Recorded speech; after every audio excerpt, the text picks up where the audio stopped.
For the third last time ever, guys, it's time to talk about Succession. What are we going to do when this show doesn't exist anymore? God, it's so good.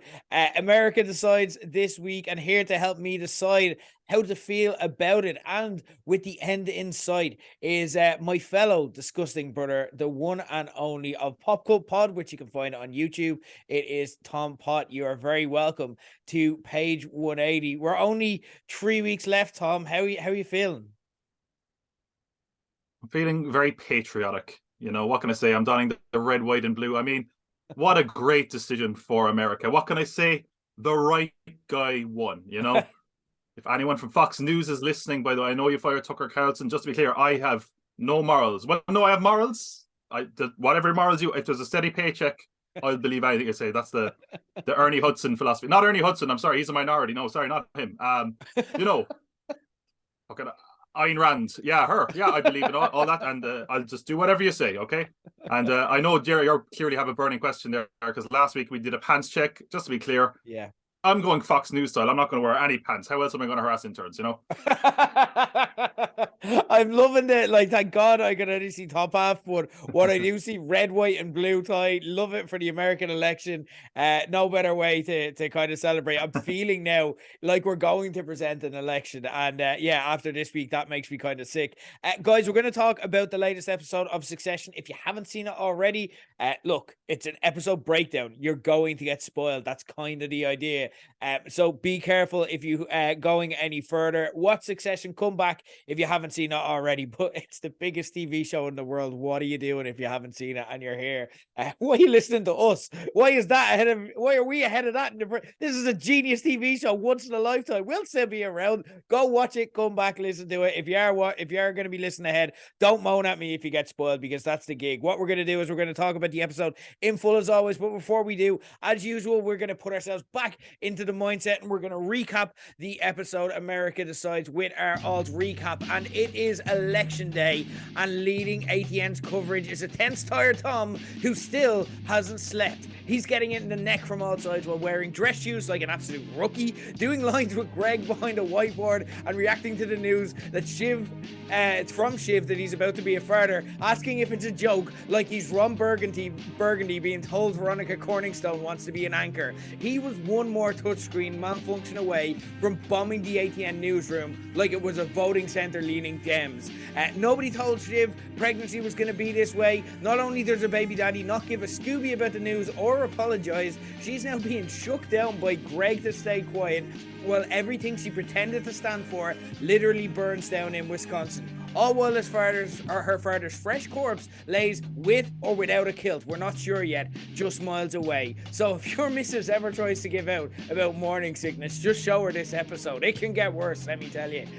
Roman is channeling his dad, but with zero chill whatsoever, basically walking around the newsroom yelling, "Hi, I'm corrupt, and this Nazi is the only person who makes my penis work that isn't currently suing me, so lie to America for me immediately."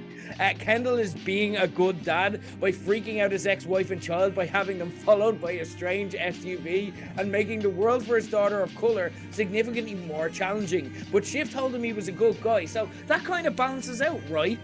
Connor finally decides to concede, telling the American people that they flunked it when he was offered a coup in Peru. Honestly, I'm going to be straight up here. There's no joke here. I feel like of all the candidates here, I'd probably have voted for Connor given the options we had.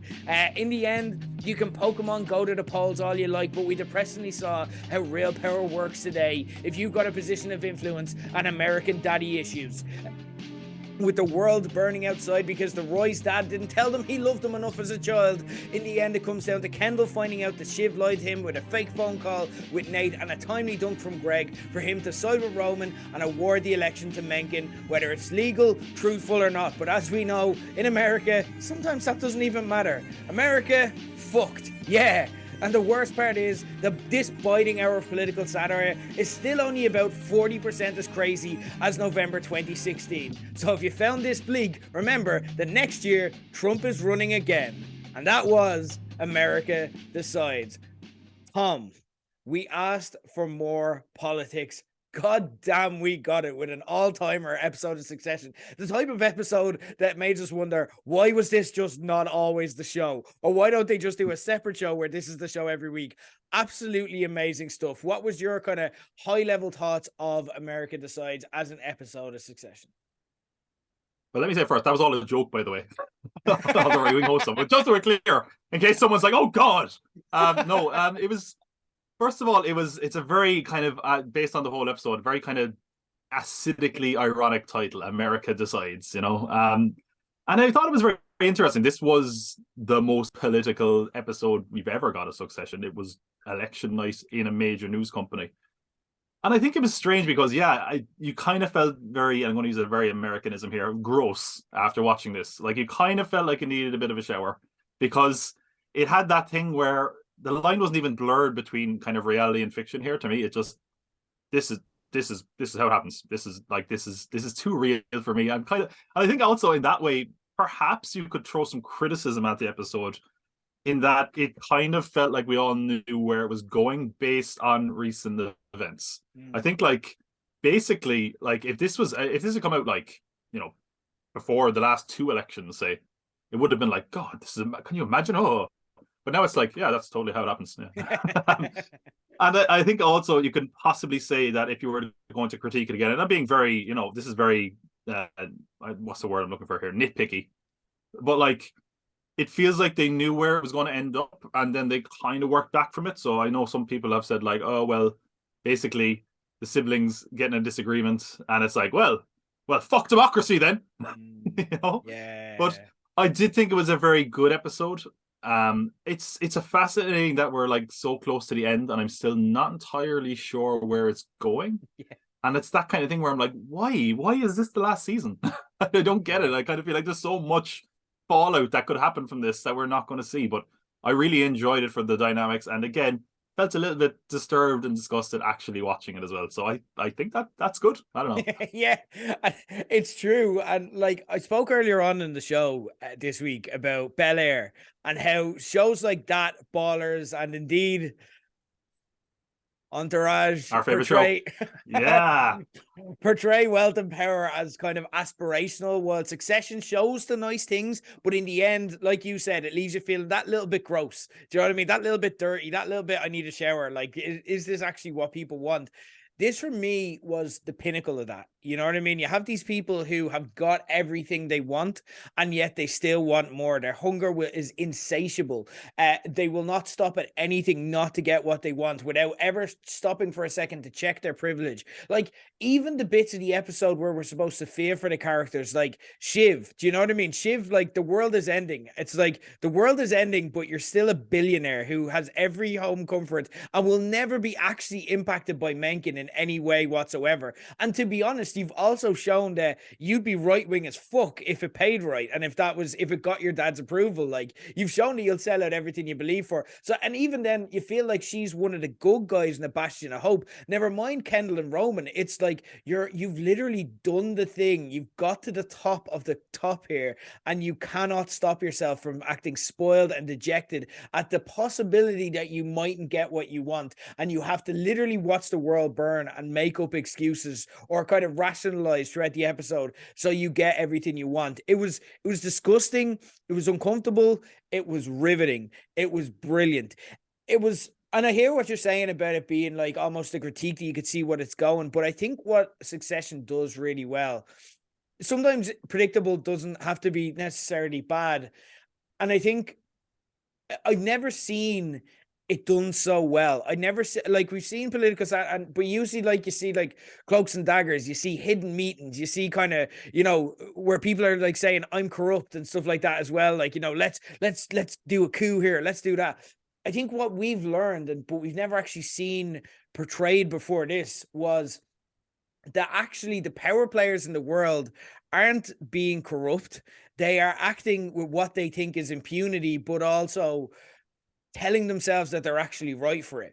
Roman here, his script is one of the best scripted episodes of television I've ever seen, because he's Everything he says is a rationalization for why he's right. We didn't do anything wrong. Nothing matters. All we did was make good TV. He is burning the world down here through sheer force of will and sociopathy.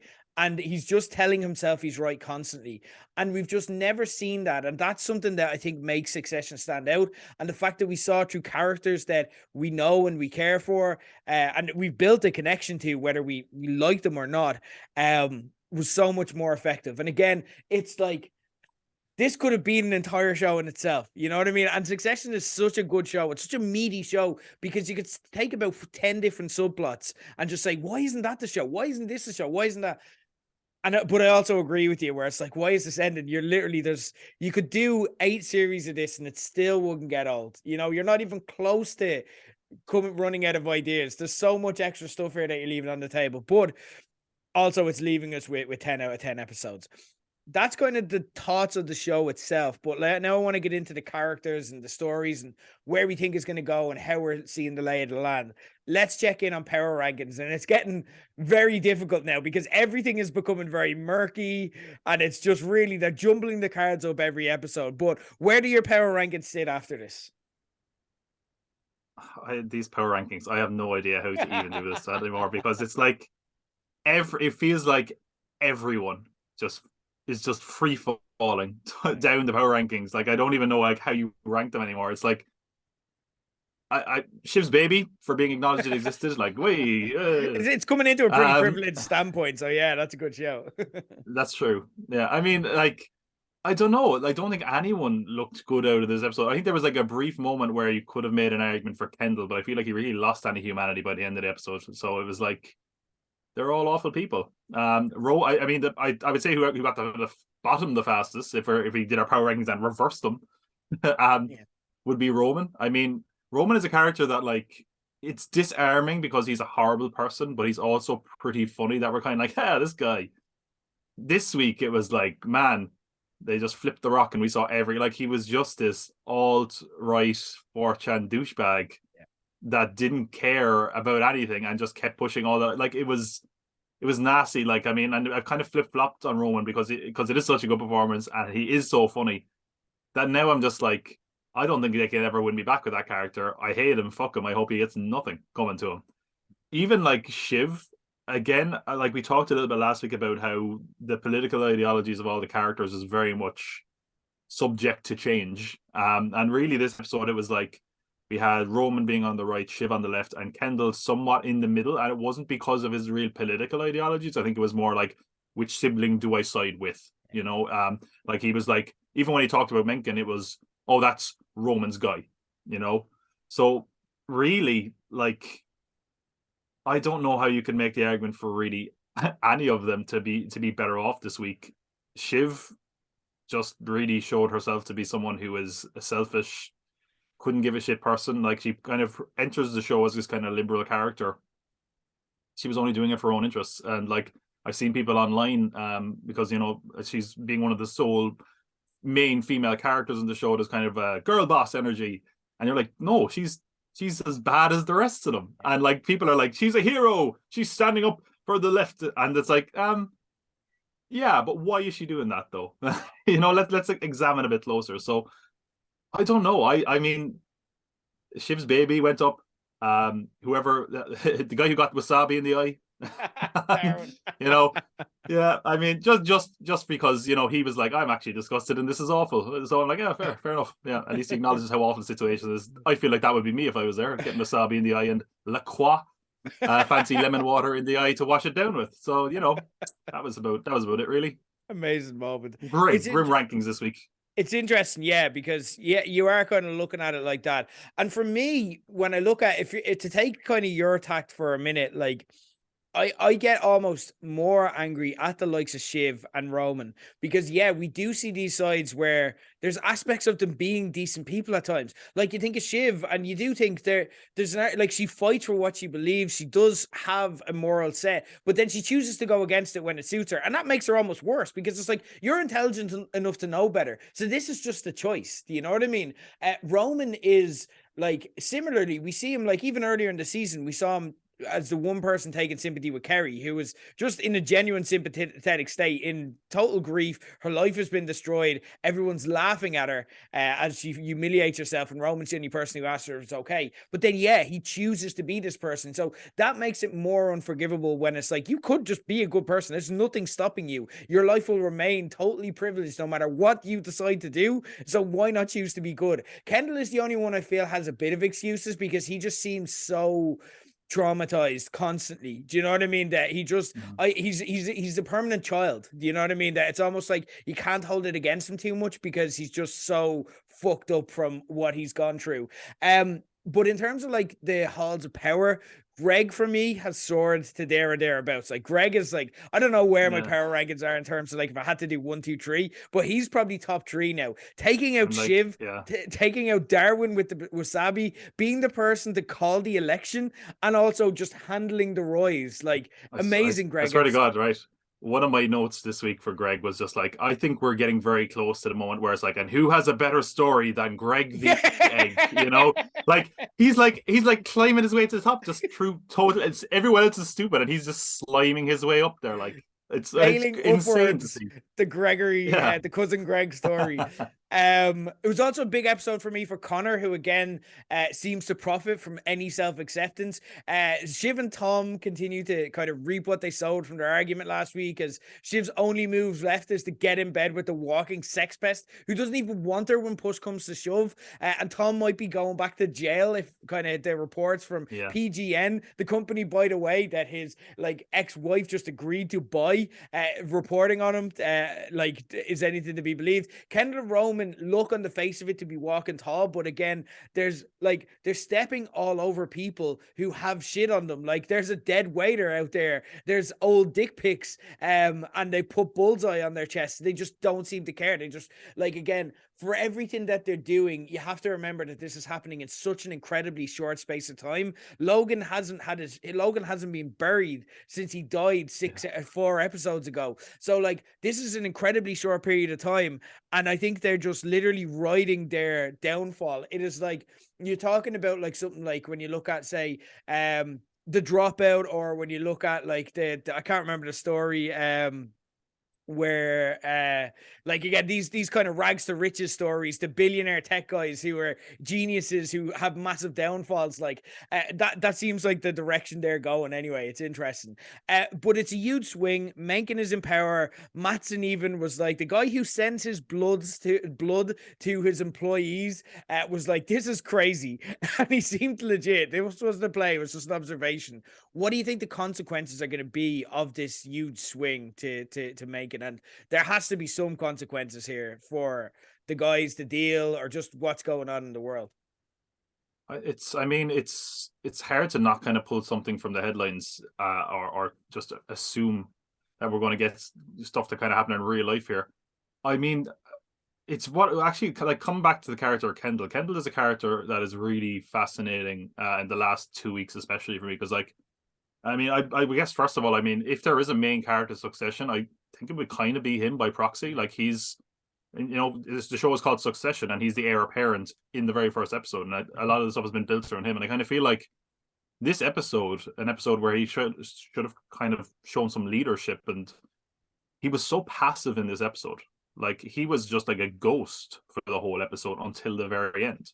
And I kind of feel like he's a character that always kind of struggled with his humanity. And I mean, like, Shiv really fucking played him when he was like, "Oh, you're a good guy," and I think he genuinely needed that and wanted that. Like, and I don't know if we talked last week about it, because honestly, I had so little faith in the guy about his daughter being harassed on the street, because I was like, "Oh, well, that's not going to matter to him. He doesn't care about people. He's a fucking nutcase, a sociopath." Like, but this week it kind of felt like he did, although he did it in the most divorced man way ever, of being like, just follow them around in an SUV, you know. Yeah. But I feel like when it comes down to it, I don't know if he's going to really face as many repercussions. I think the waiter thing is still out there. The question of how that's going to play out. I mean, there's probably going to be riots going off this, if recent history is to go by. The question is, who's it going to fall on? I mean, Tom is the obvious scapegoat. I mean, there's a kind of a sick irony in the fact that, like, Tom kind of escaped from prison. Now it's like, well, Tom, back you go. I mean, it's hard to see if Roman's going to face any justice outside of, you know, repercussions for his treatment of Jerry and the pictures, but it's also the kind of question of like, do the people who care about, you know, their point of view and Roman's ATN views and pushing that idea, do they actually care about that kind of treatment of women? Like, is that really going to be a thing that matters to them? I mean, he's also pretty much now got the president in his hand, like, so it's really tough to call what the repercussions of it are going to be. I also kind of wonder, and this is something I've been thinking about recently, like, it has been a very glacial pace is the wrong word, but I mean, we've had like 6 episodes and we're just now burying Logan. I kind of wonder if we're going to get a time jump soon. Yeah. Like the last episode, it has to. There has to be some kind of, because again, I'm the same as you. I don't see how it wraps up in the time frame that we're going, where essentially the finale is going to be the day after. At this rate, it's going to be the day after Logan's funeral. And I'm like, well, how can they get comeuppance then? Like, what's going to happen? But also, it could be a spectacular downfall in that it happens in mere days. You know what I mean? And also, as well, like, think about the consequences of if this happened. Like, Fox didn't even do this with Trump. They didn't call the election for him. And already the news is reporting this. Like, this is already breaking as a side story that, like, this is not, like, the world knows that this is bollocks. This isn't something that this is like January 6th straight away, where we're like, this is awful. This is not, there's no legitimacy to this. It's awful. People need to go to prison. And almost immediately Trump became a lame duck president. Like, so consequences can happen fast, but also like, what's interesting to think of is, imagine the Murdochs did this on Fox, you know what I mean? And imagine, like, think about how little you give a shit about, like, how little, first off, we know about the Murdochs, and how little we give a shit about, like, their family dynamics. Nobody would give a shit that it's like, oh, well, they did that because, like, Lachlan and James and the rest were kind of, they were mourning their father. It's like, that's not an acceptable way to mourn. Like, no, you don't get a pass for that. Like, it's like literally go to jail. So there could be a thing where these people go to prison fairly fast. That's a way. But again, I don't know. I don't know what they're going to do. I trust them. They have my complete trust, but I don't know how I can't do the maths. It's kind of tough to, like, because I can definitely see people going to prison, but it's also the thing of, like, who would actually go to prison. And I think, like, because I was listening to the Succession podcast, I know you listen to it as well. And kind of hearing some of the discussion around this, and like, if something like this were to happen, you know, like, it's like the chain of command of calling action. It's like some of the legal laws around it are very dodgy. You know, I know there was a case when Biden was running against Trump in 2020 where Fox called was it Arizona for Biden prematurely, and the Trump campaign freaked out at them. I guess it didn't matter in the end, you know, but it's also the kind of thing of who's going to fully be responsible. Is it just that they're going to leave Tom hold the bag? I mean, who's above Tom? Are they just going to say, you know, I mean, again, all the siblings would technically be kind of above Tom, but are they going to just kind of plead ignorance and say, well, he's in charge of the network, it's his job? And that's kind of a sad thing about Tom in general. I mean, well, first of all, I haven't seen, you know, a guy walking around shouting into a phone in a suit this much on HBO since Entourage with Ari Gold, which, God, man, we missed it. I know we both missed it dearly. Thankfully, it might be coming back. Thank God.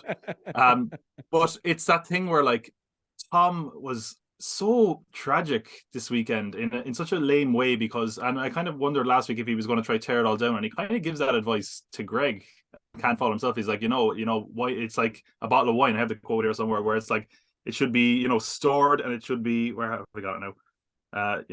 Information, Greg, is like a bottle of fine wine. You store it, you hoard it, you save it for a special occasion, and then you smash someone's fucking face in with it. And Greg does that, but Tom can't really follow his own advice. Like, you know, like just talking like power wise, right? Yeah. Multiple times in this episode, he's like, "I'll call the election," and then as soon as it comes to it, he's like, "Guys, will we call the election? Do you want me to call the election?" He's fucking useless. He's absolutely useless. He's a leech. Let's talk about that quote, because I did want to discuss it. Greg got this advice, and it sounded like wise advice from Tom. Well, like, as wise as you're going to get given the context, because we can't contextualize Tom Omscan's advice. But he literally played his hand that night. Like, the advice was still warm. Yeah. It was literally, he did it day one of receiving the advice. He's like, information, fine wine. And it's like, no, you don't drink fine wine. he skipped the store as part of the wine there. He was just like, I've got this information. What are you going to do with it? Well, here it is. Whoa, what? Is this like, is this a good move by Greg though? Was this the right time? Because it is timing. Who's to say that the right time isn't just a couple of hours later? But it just feels very premature to store it and hold it and wait for the perfect moment. Like, it seems like the first time he got asked, they said like, Shiv did it. But also it worked. What did you make of Greg? Like, did he kind of play his hand at the right time, or do you feel like maybe it's a bit premature? Greg is kind of nothing if not like, just an impulsive kind of puppy of a politiker. There we go. That's a word. But like I guess he played it exactly right. But it's also that thing of like, he has leverage now, but could that leverage have been more useful later on? If Shiv had taken a role, could that leverage have been handy? Could he have possibly done something about it to say like, hey, there's a conflict of interest here if you're going for a merger down the road? I don't know. The other thing, I mean, was that he kind of hitches his wagon pretty much to Kendall in giving him that information, and yeah, he's kind of hitched to Tom, but Tom could be going to prison. So it kind of is a question of his boat is very much floating in the same sea as Kendall now. And, Kendall is someone who in the past has been good to Greg when he needs him, but also been very happy to kind of throw him over the side. So I don't know. But again, I have no idea how Greg is still in company here. He kind of like against all odds, he survives, he's like a cockroach. And I mean, that was one of the funniest scenes in the episode as well, where they're like on the news floor and the siblings are there, and Tom is trying to act powerful, delegating. He's like, Greg, get him off the floor. And he's like, guys, we got to get off the floor. And they're just like, what? No, go away. Even when it's like, talk to Greg, and they're all like, I'm not talking to Greg. Greg. Wasn't Greg.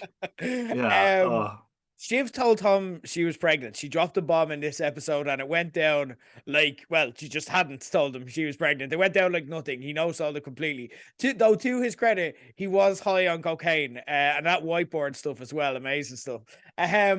Thoughts on his lack of reaction? Did this just not land for him? Was it just an info dump? How did you read it? Because it wasn't what we expected, how we expected Tom to react when he learned of the pregnancy. I felt sad for both of them, to be honest, even though they're characters that are kind of reprehensible. I mean, I felt bad for Shiv in that she almost used the baby as ammunition. Yeah. Like, fuck you, I'm pregnant. Like, oh, well, that's a great way to introduce your child to your father. 16 and pregnant reaction, oh, God, like, yeah, ridiculous. And then I also kind of felt bad because, like I think Tom has been he's like such a battered husband almost to Shiv that his immediate reaction was, is this a lie? And I think that he said that. I think, Shiv kind of leaves the room. I think it actually does think in that, yeah, she's probably not lying. But then by the end, he kind of stabbed Shiv in the back as well. Yeah. And that's kind of another reason why I wonder, like, why there might be a time jump, because like if we're like 1 week later it's like, and there's a baby coming and Tom and Shiv, well, they became parents, and I kind of like that wouldn't really give a satisfying answer. I kind of feel like we need to see a bit more in the future to see how that relationship would go with a child involved. I felt bad for Tom that this was how he found out, but it's hard to feel bad for Tom and it's hard to feel bad for Shiv. I mostly just felt bad for their baby. I don't know, like the way it was revealed, again, very impulsive, and that was what was interesting with this, because we're used to all this, in a lot of TV shows. I mean, Game of Thrones is one that comes to mind. This kind of Machiavellian scheme of like, oh, I'll reveal the baby at this moment, and this is how I'll get this, and all this leverage. And I mean, Greg just blurted out what he had. Jim just kind of blurted this out in an argument to kind of make a point, I guess, that that she's better than him, So I guess it's not really the trump card. It kind of could have been. But I still think it's very early because we didn't really get any fallout from it. It was just like, by the way, Tom knows you're pregnant now, and scene. So we got to come back to it and revisit it. I mean, I cannot wait for next week's episode. I can't wait for the funeral. I haven't been this excited for funeral since fucking Margaret Thatcher. Like, it's going to be amazing. Like, it's going to be it's going to be like a load of people drinking wine and just like spouting shit at each other. Oh, it's going to be dirty stabs all over it. I can't wait for it. Tom as well, though. Like, it's. I just feel like their relationship has gotten so toxic at this stage that they've got their walls up so high with each other now that like he can't there, and you could almost see him, like there was that moment where he kind of accepted it and believed it, and just like he broke for just a second and he just softened, and then he went back and he's like, is this a lie, is this a play? And that's just his wall going right back up. But again, every time we see the walls come down now, only bile is thrown over them, so it's interesting. Kendall didn't insist. Kendall let Roman have chicken rather than having steak, which he wanted for once this week. Did this show that once and for all his morals and kind of pretend to care about his kids? Did this show it's all for show, or is there some kind of some redemptive aspect to Kendall? Is there something like he seemed, we joked last week, and again we kind of got to see the first iteration of this, that whenever Kendall's back is to the wall, whenever he's supposed to be at his most powerful and step up, we saw him like at the chat show when he's doing his world tour last season, and then he like it's time for him to go on the chat show and face the music in front of America, and he just goes and hides. His 40th birthday, when it's supposed to be the biggest celebration ever, he ends up like getting hugged on the balcony by his girlfriend and comforted like a child. And we saw Kendall kind of revert almost to that needy kid in a blankie needing to be told on election night that he's a good person by his little sister, so she'll vote the same way. Is there still something there? Is there an actual wrestling with morals, or is he just a killer now, and is he just going full monster, and kind of his decision at the end of the episode kind of solidified something, or is there still something there for him to kind of cling on to? I think it's a very, like, I get the Kendall character is so interesting in this whole thing, because he is someone that feels like he's so conflicted in that he wants to have a moral compass, but he also is someone who is obsessed with his legacy. And he very much, I think, even now that his dad is dead, he always wanted to be like, look at me, Dad, this is what I built, this is my legacy. And we saw that when he did the awkward, dead puppet presentation with his dad a few episodes back. And at the end of this, like, again, he's someone who, on paper, for a lot of reasons, aside from his backstory and his history, it's like he's someone that probably should have been the CEO of the company. And here he just showed a total lack of leadership. He just kind of threw in with Roman because fuck you, Shiv. So it's a thing where, like, I don't really know what we're meant to think of Kendall at this point. Because it really just looks like him and Roman are just like, trauma, childhood trauma. How's it going? This is how this one has daddies. This one has drug dependency issues, and also just needs to be reminded that he's good. And it all came down to chicken and steak, which is something I just love about like that dynamic when they drop their guard from being super serious to just being siblings is always something really fun. Yeah. Like I always remember back in I think it's like in the first season, very early on, when Logan is in the hospital and like it's Shiv and Roman, and Tom just walks in at one point and they're properly like fist fighting, wrestling on the floor, where it's just like they're like, oh yeah, they are siblings. I guess that makes sense. That's weird though. And this is the thing where like it just literally became, this is why I'm doing the things I do, and it also just really revealed Roman as a character. Like, I threw a tantrum to get what I want, and I never got what I wanted, and you're like, that probably explains your whole life, mate. Yeah. So it's hard to even for me to figure out what Kendall is going to do. I think we keep kind of seeing the redemption of Kendall at times, and then it kind of keeps going to the fall. It's like an endless cycle. It's like, wait, Kendall's back to bad habits. Yeah. So I mean, I don't like, again, is it just that they're going to bring up his past and the whole thing of Waitergate? I could see him being like the head of the company possibly, but he would be like the most powerless and ineffective puppet as the CEO at the moment, I think, because it really just feels like he still kind of hasn't snapped out of it. He's still just trying to play the role of his dad, but knowing himself it's a lie, and it's funny because he's kind of doing the business side of that. I think Roman is doing the kind of aggression and action side that his dad had, and they can't really put it together, and it's probably for the best because they're both overcorrecting to being really bad at both sides of the job as CEO. Yeah, there's a very poignant part of the episode where they're discussing they're debating what to do, and one can't convince the other. They're kind of coming towards deadlock.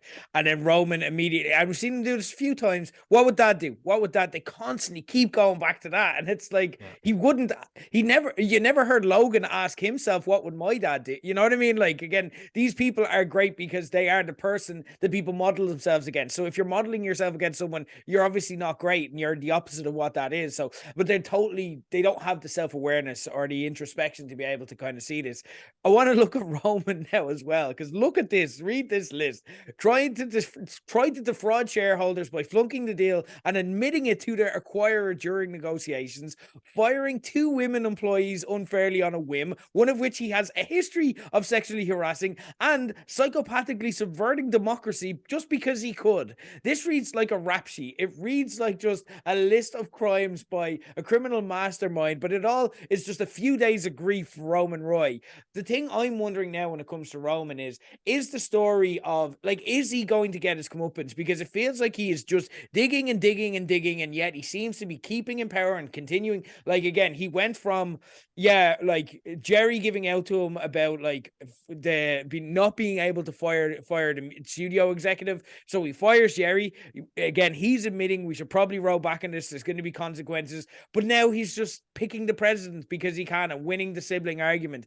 Is the story here maybe that the Roman Roys of this world just never get their comeuppance? Are we going to somewhere really bleak at the end of this? Because, again, that comeuppance, I know it's only a couple of days, but it seems to, like, Jerry's nowhere to be seen. Studio executive we're not hearing. Are they waiting in the background, or is it just going to be Roman wins because he wins, because he was just born to win? I think the wrestling fans just said, "Lol, Roman wins" when you said that. Yeah, Roman wins. There you go. There you go. Like, oh, again, oh. Yeah. But it's like something has to give. Like, it's that Breaking Bad meme. He can't keep getting away with this. It feels like Roman just keeps doing nasty stuff and keeps somehow prospering. He's giving the eulogy for his father in the next episode. As well, which is a shame. It's not Connor, because Connor gave another amazing speech in this episode. He's like a born orator, but I guess, like, something has to happen. Like, they keep teasing something has to happen with Jerry. I really hope we're not going to get the of, like, the Romans of the world end up on top. I could see it. I hope I'm wrong.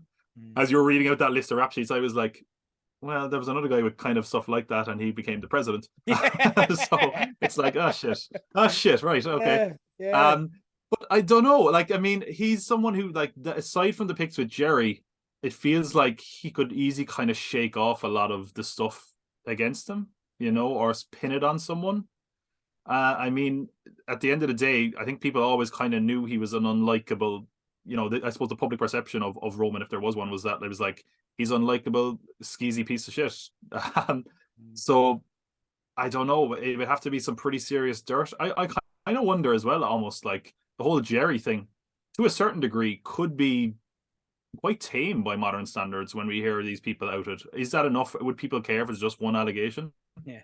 And that's kind of a dark and sobering thing to say, unfortunately. But I also should mention there is an allegation against him that is alluded to in that same episode, where he kind of had a weird sexual relationship with his fitness trainer.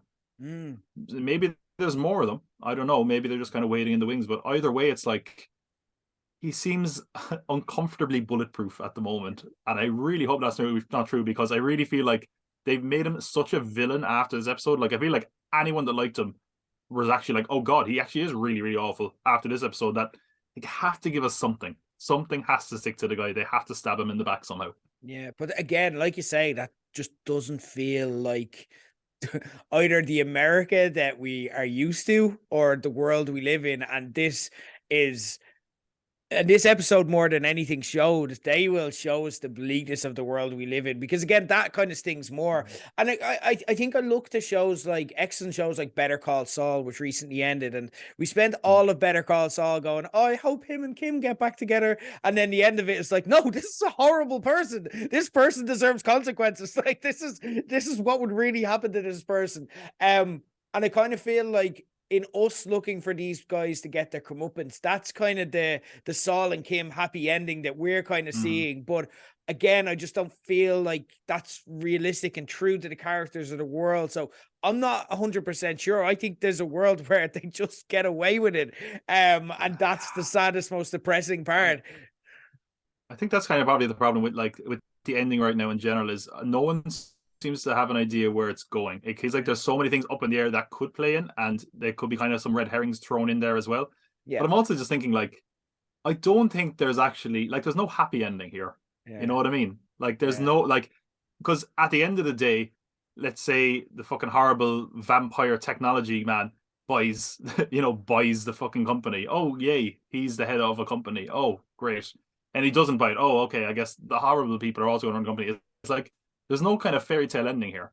And then they It like, just even if he yeah. buys it out, it's like, oh, they lost the company, but they get billions. And it's just like, well, there Yeah, you it's like go. yay. Yeah, they still win no matter what happens. So I could see something like that Oh, again. I don't know. I did take a lot from Saul just going its own way though. And again, like what I liked about Saul was that it kind of gave us the ending that we're all waiting for. And then like it got past that. And then it's like, right, this is the bit for us. And I think from next week onwards, they'll yeah. start to just go, right, we're gonna tell our own story now. We're going where we want this to go and where we see this being realistic to go. Last thing I want to talk about from this episode is Shiv and the fake phone call, the worst plan ever. Like Shiv, we'd always seen as somewhat of a shrewd operator, as a good improviser. This was never going to work. What's your pick of the 1 million other options that Shiv should have chosen here instead of that move at that stage? It was just such a strange call to actually even fake the phone call. Why not just be like, I got a phone. What was that? What's that line from? I got a phone call there while you were all somewhere else. It's he's watching you. It was so unconvincing. I mean, and this is why I don't get like the love for Shiv sometimes, because you're like, Oh. you come up as smart, and sometimes it's like, yeah, you're a real good schemer, you're a real mover and shaker, and then she does something as idiotic as this, and you're like, how did you think this would work? Like, it's so ridiculous. I mean, Do you know what I love I though? don't My know. favorite part about this was when she walked back into the boardroom, and the obvious question that she should have planned for was, what did he say? And it became Yes. clear instantly that she hadn't even prepped an answer for that. She's like, nah, lies. Yeah. It's that kind of political spin thing where it's like, I can't give a clear answer here. So she was like, well, they discussed possibly maybe we could potentially, and then that'll happen, and you're like, what will happen? And You just Roman's said nothing. instantly like, horseshit. Yeah, Straight yeah. away. Oh. But you know what's even weirder? I wonder, like, if Roman wasn't there, would it actually almost have worked? Because Kendall was like, "Oh, we were nice. We had a hug, so we're pretty cool now." Yeah, So she it's said it was a good oh guy. man, And true as well, when you like, speak to these have narcissists. an answer, Shiv. Yeah, when you speak to these narcissists, though, it's so true and God. funny. Where it's literally Anyway. like, she's all right. She said something. She said something nice to me 5 minutes ago. So yeah, it is. That would be so true to life. I can see that working. Lastly, before we Yeah, kind of it's like discuss, just be like, she said something nice. She'd never lie to me. Oh, she lied to me. It's like, man, like, he said like one nice thing. Actually, that was also something I did like this episode. We had that one moment where Kendall stuck up for Shiv, and I was like, yes. oh, like he wants to maybe be a good guy. But then also it was like 2 seconds later they stab each other in the back. It's like, no, you can't ever be like, this is a nice person, because 2 seconds later you're going to hate their guts. That's the Yeah. world of Succession. Like, And then there's the depth of the show where it's like, do you know what? Yeah, but that's a family who's grown up in an abusive home, who has learned from an early age never to trust even the people that are supposed to love or care about them, and will react and are used to getting like turned on and getting betrayed, that they are used to doing it to each other and do it with Eddie as quick as blinking. Like, and there's a sadness there, and that's the depth of the show, that when you kind of look past the curtain somewhat, that makes it really kind of effective. Let's talk about the parts that aren't like, that are effective to us but not as kind of deep and poignant. Let's talk about funny quotes. Favorite quote of this episode for me, there's one standout winner here. I wonder if we've got the same one. I actually have a few. There was a lot of good ones in this one. It was a very talky episode. I mean, well, first of all, I can't believe we didn't get to talk about Connor, because I just loved his speech. I'm a con head at heart. He says like the con heads are coming. I'm going to be like, yeah, let's go. I think definitely he finally managed to prove that quote from the book as well that he gave. That it's like, Connor Roy was interested in politics from a young age. I was like, yes, he was. Great. But quotes, there was a few I like. First of all, Roman just constantly saying false flag. Eventually that became even more annoying, but I thought that was funny. And she was like, you can't keep saying false flag, and he's like, false flag. But he also, again, as much as I hated Roman in this episode, I love his line to Shiv that he just says, "Fire favors GOP claims Mad Witch." I just thought that was great. And then, of course, the siblings when they were arguing, or when Kendall and Roman were arguing, because we had so much chicken when we were kids, I have to elect a fascist. That was great. And then the last one, I mean, there's other great ones. I mean, if we were talking about Tom talking to Greg, this is a bit of a long quote, but it was just too good to not stop. "If I get drowsy and I miscall Colorado, instability, and the US loses credibility. China spots an opportunity, invades Taiwan, tactical nukes, fucking shit goes kablooey, and we're back to amoeba. It's a long way back from pond life because you failed to get me a double shot." Because I'm just like, whoa, it keeps going. And I don't know, this. My last one was totally throwaway. It's not that lemony. It's just a hint of lemon. Just pure innocence in that moment. I like that one. If I can pick a quote in the episode, though, like it's not even words, it's just a sound, because it was a sound where we knew the next part was going to go horribly wrong. It's like when the wasabi is in Darwin's eye and it's like, "Get him water," and you hear Greg, the sound of the can opening, where it's like, and it's like, "That's fizzy, you idiot." Yeah. And we knew what was going to happen, but it happened and it was amazing. Greg, I'm going to give it to you. For me, this was a standout quote in the episodes, an all-timer. It's up there with "Syphilis is the MySpace of STDs," an amazing all-timer Greg quote. "I danced with an old man. He didn't want to dance, but they made us dance. He was so confused."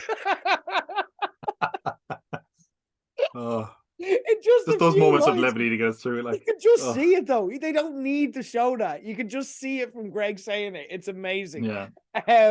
Next week we got the funeral, of course. We kind of talked about it. We don't know anything. We don't know where it's going. We don't even know what direction we should be looking in, which again, as writers of a show good at this, that's exactly where they want us, because they can just take us anywhere and we'll go. All we know is that Roman is doing the eulogy, and we've got a lot left to wrap up. You've got the presidency, Tom and Chiv's pregnancy, who runs Waystar, the many lawsuits Roman's no doubt facing. And we've got like such a short space of time. Time jump obviously possible, but what's your thoughts? What are you expecting? Is there any kind of thoughts you have ahead of the funeral next week, or any kind of theories or anything like that? I mean, Jesus, this could be a funeral for many people, politically or socially, or probably possibly physically, because like, remember, this is the funeral of Logan Roy. Every character is going to be there. Matsson is going to be there. Fucking the president is probably going to be there. Mencken will be there. Like, all of these people are going to be in the one room. It's going to be fireworks. Like, there's going to be an absolute explosion, because now they can have they know that Shiv and Matsson are in bed together. They're going to be confronted by Roman and Kendall. We have the president there. Who knows how the fuck that's going to go? I mean, it's going to be a bloodbath. This is the episode where, like, you know, like when Game of Thrones was on, it was always be like the 9th episode was often the big one, and then like the last episode was like, and here's what our characters did next. Yeah. It kind of feels like this is the episode where everything could kind of falling down. Like, every character, every kind of pawn on the board is now in the one room at a funeral. It's going to be pretty ugly. I think the question is who kind of comes out of it alive. Yeah. It really is going to be a question of leverage, and it feels like so many people have something over someone that we're going to have to see some. I think by next week it's going to be very clear who's still kind of on the board, as it were. I don't mean like the board of the company, I mean like a chessboard, because analogies, I'm big on those. I think if you look at just, I don't know what's going to happen, because how can you know what's going to happen? Because again, we're scripting this precise and great and just totally unpredictable. Like, who had, you know what I mean? The election was skewed because the expert gets wasabi and then lemon qua in his eye. Like, that generally was a big defining moment that led to a Nazi being put in the White House. Like, again, you cannot predict the individual moves, but just the maths of it all says the episode 10 has to be about the cleanup, the where are they now, what's happening, how is the world moving forward, which means the episode 9 has to be the equivalent of a strike. All the pins have to fall. Everyone is falling in this episode. This is where shit hits the fan. This is where we go, I don't know how any of it, and in classic HBO episode, second last episode of the series fashion, this has to be the red wedding. I don't know how this show goes on anymore. You know what I mean? Yeah. And then that is the ultimate finale set tee up where it's like that's the pull of the finale. How does anyone survive? How does anyone come out of this alive? I think everything is going down. Again, everything we've seen and all the horror stories and all the stuff that we've spoken about the past few weeks has been driven by grief. And now we are taking that grief and we are ratcheting it up to 10 in a funeral. And I think there's a few people. Shiv is like, you know what I mean? If you try to fuck me, I will kill you. That is Shiv's mindset towards everyone at this stage. And she left it. Everyone is out to kill. They're going to be in the right place to do it. They're going to be in a funeral and people are going to die. Not maybe physically, but reputationally, career-wise, there's going to be blood. It's like a massive standoff, basically, where everyone has a gun pointed at every single person. Yeah. I mean, we also have the fact that, like, we had in the last episode, Kendall made kind of a deal with Frank, and that was never really addressed here. So well, no, he ratted himself out. He said it to Shiv. He's like, oh yeah, he really said to Shiv, I suppose. Yeah, I'm thinking about like replacing you. And it's like, what are you doing? What? But like, doing? I could see that that could be a big divide between Roman and Kendall. Yeah, and it's like basically everyone is after everyone. I don't know. I don't know who the hell is going to be left standing. Yeah, I can't wait for this episode. It's all going to get fucked up. I can't wait. I hope we're not after building it up way too much. But anyway, Tom, we'll be there to put it all back together this time next week and talk about it all. An absolute pleasure as always. Really enjoying these conversations. And I'm devastated that they're going to be ending so soon. But let's talk next week and catch up. But in the meantime, guys, if you haven't already, subscribe. Pop Cut Pod on YouTube. Excellent stuff as always, Tom. And chat to you next week. But in the meantime, fuck off.